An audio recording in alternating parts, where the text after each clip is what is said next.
Hello everyone, my videos for today is I'm making a baked soft taco.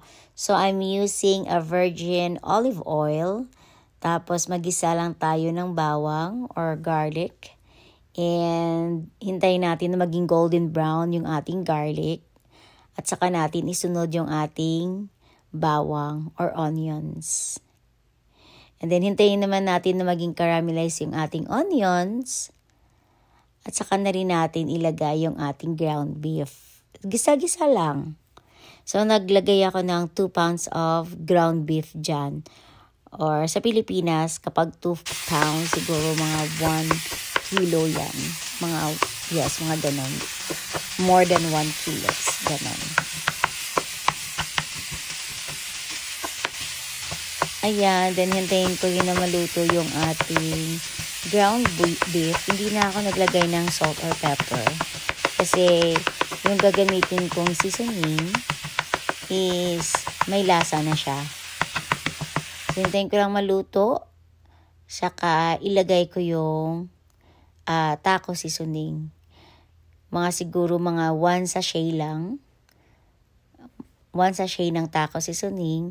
So, mostly is mabibili namin to sa mga grocery store in Mexican area.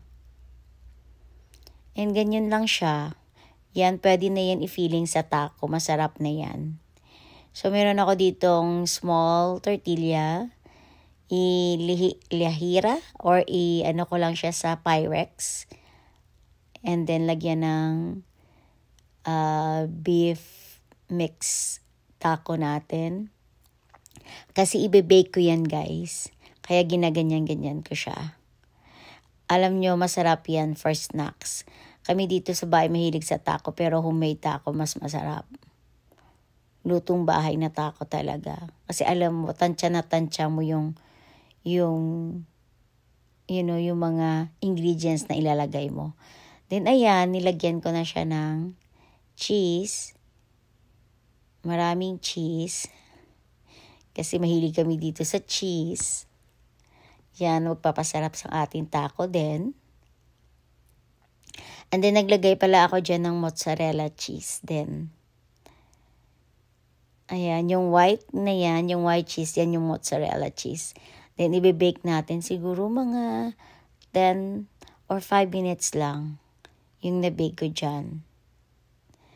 Then, habang nagbibake tayo, dito naman to the other side na bowl, is gagawa kami ng guacamole. Merong tomatoes, onions, avocados, and lemon.